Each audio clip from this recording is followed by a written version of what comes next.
What's up and welcome back to my channel. Now today I'm going to be giving a review for the film Gran Turismo. Now this is a sports drama film and it's based on the video game of the same name, like Gran Turismo. Now it's not really based on any particular game in the series. It's actually like a true story about this teenage Gran Turismo player, this boy who's very good at playing Gran Turismo, and he manages to become a professional race car driver. Because I wasn't even really that familiar with that, but his name is Jan Mardenborough, and he was the kid who's a very good Gran Turismo player, and he somehow was able to actually turn this into a professional racing, because people were against it and so on. That's basically what the film itself is about. It's really based on that particular thing, and you have the Gran Turismo vibe going throughout the movie. Now it's directed by Neil Blomkamp, and you also have Archie Mayqua, I think that's how you pronounce his name. He's in the role of Jan. He plays the kid who has good Gran Turismo skills, playing a video game, and somehow manages to become a professional race car driver.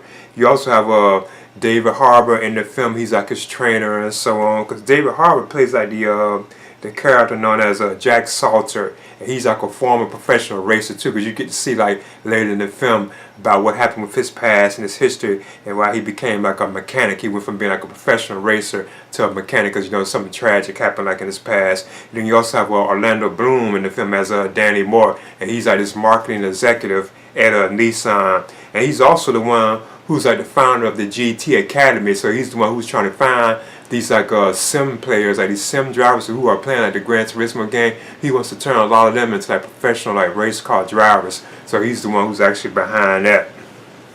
And you also have Jamal Hansu, and he plays the Steve Mardenborough. He's the father of Jan. I thought that was kind of cool how you get to see how their relationship was, father and son, because you can tell they had conflicts and so on throughout the film. I'm not going to really get into that too much.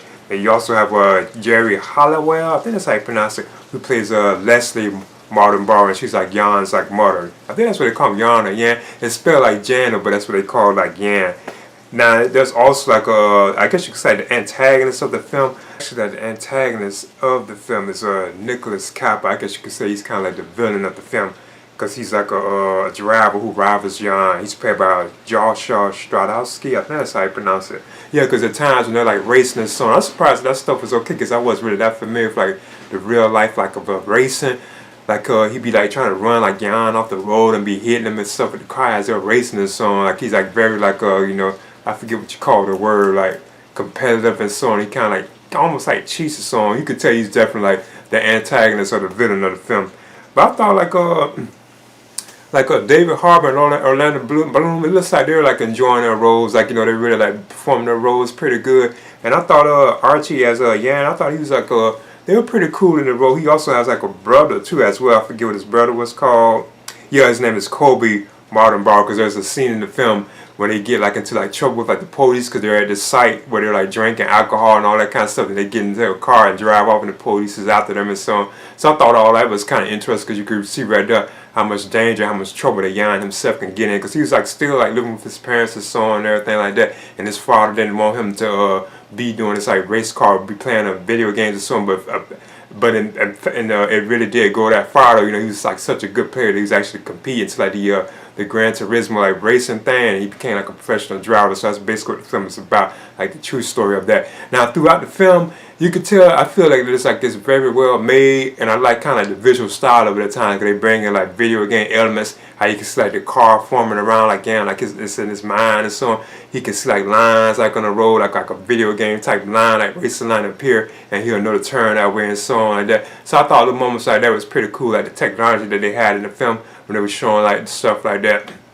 And they go through all these different places where they race everywhere, around the world, all these different race tracks and so on. It's pretty cool. And I must admit, some of the race scenes were intense. Like I said, it does sound like it's well made. A lot of the race scenes do feel very intense and dramatic and so on. There's explosions, and it's people death and so on. I don't want to spoil the film, But overall, I must admit, I felt it was dragging at times, but I felt it was still a pretty solid film. I really enjoyed it. And you can tell that David Harbour's character of Jack Slater, he didn't want to train these kids who playing Gran Turismo games. He didn't want to train them to become professional racers to compete against professional racers because they're just playing a video game. But the game is like so like realistic. It's like a realistic simulator that it was really just that good as like a video game player, like playing Gran Turismo is just that good as like as a professional driver because it's so like realistic. So that's why they was able to do that and bring, you know, like video game like Gran Turismo players like into like professional like racing because it was just that accurate, that realistic, you know, the simulator.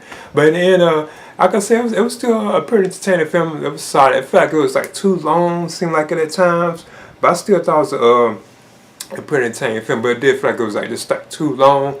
But in the end, I'm giving a Gran Turismo. I'm gonna give it a B-, and I would definitely recommend it for fans of like I guess you could say definitely like race car type films, like sports like race car drama type films. I would definitely recommend it for that group. And I guess for like fans of Gran Turismo, because there's like a lot of like Gran Turismo like video game elements like sprinkled throughout the film. I think even stuff that I didn't know about, and I had like a few Gran Turismo games myself, like I used to have some, you know.